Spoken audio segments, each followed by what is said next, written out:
Thanks, Andrew. Hello and welcome. My name is Jonathan Silver and I run the Asia Shipping and Ship Finance team at Maples Group based in Hong Kong. First off, I'd like to thank Andrew and Kevin and everyone at Marine Money for the invitation to start this panel discussion with a short presentation. The subject of the panel discussion today is, as Andrew said, banking on China. International banks discuss cooperation and opportunity. I'll speak a little about the role of offshore jurisdictions in club and syndicated deals between Chinese and international lenders and some of the issues that we commonly see as offshore counsel. Slide 2, please, Andrew. You can see in this slide 2 a short summary of the topics I'll cover in today's presentation. I'll quickly look at 3 offshore jurisdictions, all very common ones we come across in ship finance, and how these relate to cooperation and opportunity between the international and Chinese banks. If you have any questions, please don't hesitate to email me at the address shown in this slide, which I'll show at the end as well. So Andrew, if I could have slide 3, please. So just a very quick word on Maples Group before I begin. We're a global service provider offering legal services through our international law firm, Maples & Calder, on the laws of the British Virgin Islands, Cayman Islands, Ireland, Jersey, Luxembourg, and the Marshall Islands, where I'm qualified. Currently, we have over 2,000 lawyers and professionals based in 18 offices located in the Americas, Asia, Europe, and the Middle East. In this slide, you can see our main office locations and practice areas. Slide 4, please, Andrew. The group is also an independent provider of fiduciary fund services, regulatory and compliance, and entity formation and management services. Maples Fiduciary Services Hong Kong provides Hong Kong company incorporation and corporate service solutions, including provision of process agents, directors, and capital accounting administrative services, amongst others. Slide 5, please, Andrew. The panel discussion today will concentrate on cooperation between PLC and international banks. To that end, I will address some of the structures that we commonly see in those club and syndicated deals between Chinese lenders and their international bank counterparts, and indeed the issues that can arise. One of the key takeaways here is the difference of approach to correspondent counsel's advice. Often an international bank with 30+ years of doing ship finance will have long-held views on correspondent counsel and what to expect of them, including their approach to foreign legal work and the legal opinions they provide. More often than not, many of these international banks' legal teams will have come from an onshore or offshore jurisdiction, and so will be very familiar with the requirements of and the services provided by foreign correspondent counsel. In my experience, Chinese banks often take a different view. Their legal teams may have limited exposure to foreign jurisdictional work outside of perhaps England, Hong Kong, and Singapore. Often their first and foremost question is whether the foreign law firm is actually qualified in the jurisdiction in which we're giving advice. Occasionally, I'm still asked to provide copies of my BVI and Marshall Islands admission and current practicing certificates to Chinese lenders. I found that on more than one occasion, Chinese lenders are not willing to accept qualifications in legal opinions to explain. These are clauses found often at the back of a legal opinion, stating that the opining firm is not qualified in a foreign jurisdiction, but the partners feel comfortable opining based on many years of experience and knowledge of those foreign jurisdictional laws. But this qualification is quite common and generally accepted by international lenders in the ship finance sector. This can cause problems very late in a transaction where there's a PRC lender involved, sometimes with the result that formally qualified foreign counsel, like us, have to be found at the 11th hour to ensure a deal will close smoothly. Legal opinions being a vital part of the conditions precedent process, particularly with Chinese bankers. Slide 6, please, Andrew. I've always found in my 15 or so years of working with PLC and international lenders, whether or not single lender club or syndicated deals, I'm sorry, I'm giving a presentation. Sorry, where I was.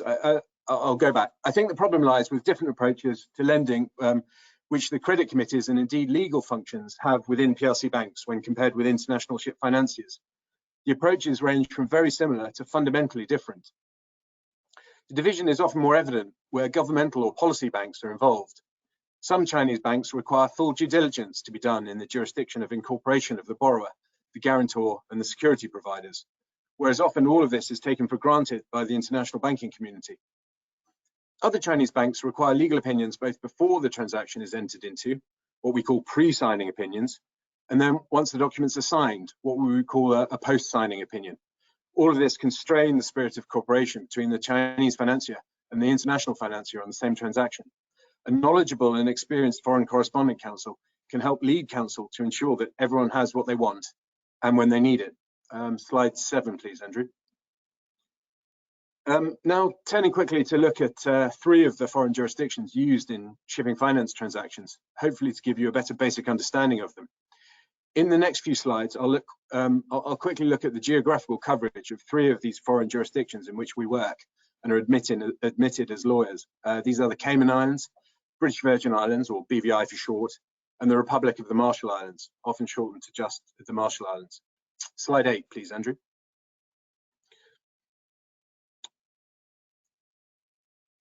Andrew, slide 8.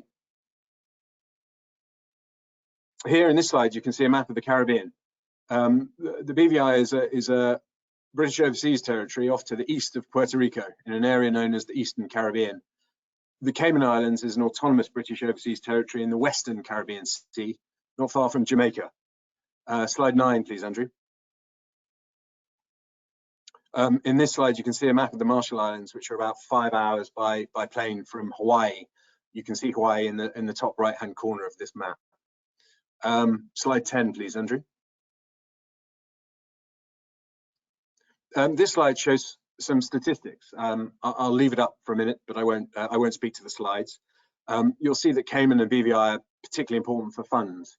The Cayman and BVI ship registries are also very active, particularly in the yachting and super yacht sector, where it's not uncommon to see BVI SPV flying Cayman flag. The Marshall Islands is within the top 4 flag states globally, and many more Marshall Islands SPVs are set up to fly not only Marshall Islands flag, but other flags too, depending on the nature and legal structure of the deal at hand. I find both PLC and international lenders are comfortable with all of these jurisdictions. Slide 11. This slide again is just for reference. You can see the sectors that use Cayman and BVI SPVs here. In a shipping context, more often than not, the holdco of a borrower or security provider will be a BVI entity, as will the guarantor. Slide 12, please, Andrew. The real benefits of the Cayman Islands, or BVI, are the advanced state of their corporate law regimes and also market perception. The fact that they're OECD compliant and essentially tax neutral jurisdictions is also a big draw. Slide 13, please, Andrew. Both BVI and Cayman follow English common law and with local statutes geared to the offshore market and the core business purposes, funds and so on. Slide 14, please, Andrew. This slide shows the 2 main sources of Cayman BVI company law. As mentioned before, common law, largely English, covers fiduciary duties and so forth. Slide 15.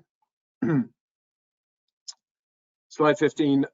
Andrew, if you could change to, that's it. The architecture, if you like, of a Cayman or BVI entity very much follows the English model. The entity is a legal person that can sue and be sued in its own name, although this differs for partnerships. Slide 16. This just shows what is and isn't publicly available for BVI Cayman entities. Slide 17, just to move on to the Marshall Islands. The beauty of the Marshall Islands is the ease and speed with which a corporation can be established, and thereafter the ongoing yearly maintenance in terms of both cost and administrative ease. In terms of PLC lender versus an international bank's general view and approach, the only real issue I haven't encountered is that whilst the PLC lender may have been using Cayman and BVI SPVs for many decades, or lending to them for many decades, outside of ship finance, the use of Marshall Islands is relatively speaking not quite as ingrained. This means that the use of Marshall Islands hasn't permeated through the entire PLC banking and legal sector, quite like its Caribbean cousins. In fact, I gave a Marshall Islands legal opinion several months ago, where the bank's own legal officer asked me if the Marshall Islands actually existed as a physical location. I assured him it did. I have pictures of me in front of the trust company of the Marshall Islands offices in Maduro to prove it. Slide 18.